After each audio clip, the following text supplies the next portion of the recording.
ചെറിയ പെരുന്നാളിന്റെ വലിയ സന്തോഷങ്ങൾക്ക് പകിട്ടേകാൻ വർണ്ണവിസ്മയമൊരുക്കി ഇമ്മാനുവൽ സിൽക്സിൽ 100 Ramadan sale. Emmanuel silks, M space shopping centre, മേലെ പട്ടാമ്പി. കഴിഞ്ഞ ദിവസം തിരുവേഗപ്പുറ വിളത്തൂരിൽ ഇടിമിന്നലേറ്റ് കത്തിനശിച്ച ബെഡ് ഫാക്ടറി കേരള വ്യാപാരി വ്യവസായി ഏകോപന സമിതി പാലക്കാട് ജില്ലാ പ്രസിഡന്റ് ബാബു കോട്ടയിലിന്റെ നേതൃത്വത്തിൽ സന്ദർശിച്ചു. തിരുവേഗപ്പുറ വിളത്തൂർ റോഡിനോട് ചേർന്നുള്ള ഡോഫോർട്ട് ബെഡ് ഫാക്ടറിയാണ് കഴിഞ്ഞ ദിവസമുണ്ടായ ശക്തമായ ഇടിമിന്നലേറ്റ് കത്തി നശിച്ചത്. കഴിഞ്ഞ ദിവസം രാത്രി 8 മണിയോടെയായിരുന്നു സംഭവം. തീ പടർന്നു പിടിച്ച് ഫാക്ടറി പൂർണ്ണമായും കത്തി നശിക്കുകയായിരുന്നു. ലക്ഷക്കണക്കിന് രൂപയുടെ നാശനഷ്ടമാണ് സംഭവിച്ചത്.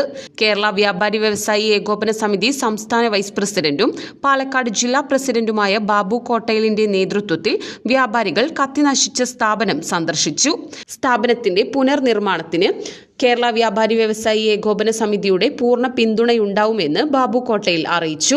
പ്രകൃതി ദുരന്തത്താൽ ഉണ്ടാവുന്ന ഇത്തരത്തിലുള്ള നാശനഷ്ടങ്ങളിൽ നിന്ന് അതിജീവിക്കാൻ വ്യാപാരികൾക്ക് സർക്കാരിന്റെ സഹായ സഹകരണങ്ങൾ ഉണ്ടാവണമെന്നും അദ്ദേഹം ആവശ്യപ്പെട്ടു.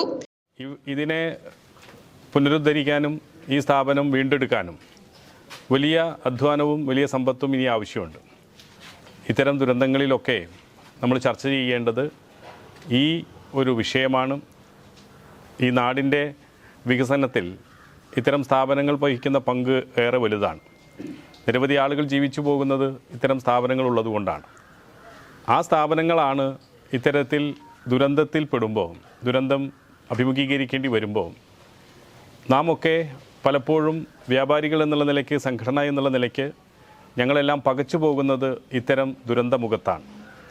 ഇതിൻ്റെ സാമ്പത്തിക നഷ്ടം അത് എങ്ങനെ അതിജീവിക്കുമെന്നതിനും അതിനെന്ത് സഹായം നൽകാൻ കഴിയുമെന്നതൊക്കെ ഞങ്ങളുടെ മുൻപിൽ പലപ്പോഴും പ്രയാസകരമായിട്ടുള്ള ചോദ്യമായിട്ടാണ് അവശേഷിക്കുന്നത്. ഈ അനുഭവം, ഇന്നലെ ഉണ്ടായിട്ടുള്ള ഈ അനിഷ്ട സംഭവം, ഒരു ദുരന്തം, അതൊക്കെ അതിജീവിക്കാനും അതിന് സഹായകരമാകുന്ന കൂട്ടായ്മയാണ് നമുക്ക് സംഘടന എന്നുള്ള നിലയ്ക്ക് നമ്മളും രൂപപ്പെടുത്തേണ്ടത്.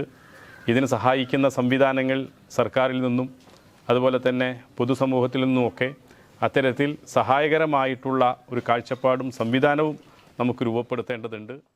KP റസാഖ്, പ്രജിത് പട്ടാമ്പി, KT ഷാജി, കേശവൻ, ഹമീദ് കൈപ്പുറം, ഷിഹാബ് ഷിബു, അൻസാർ ചന്തപുരയിൽ, ബഷീർ മാക്സ്, സുബേർ കൈപ്പുറം, ഹംസ അതുല്യ എന്നിവർ ബാബു കോട്ടയിലിനൊപ്പമുണ്ടായിരുന്നു.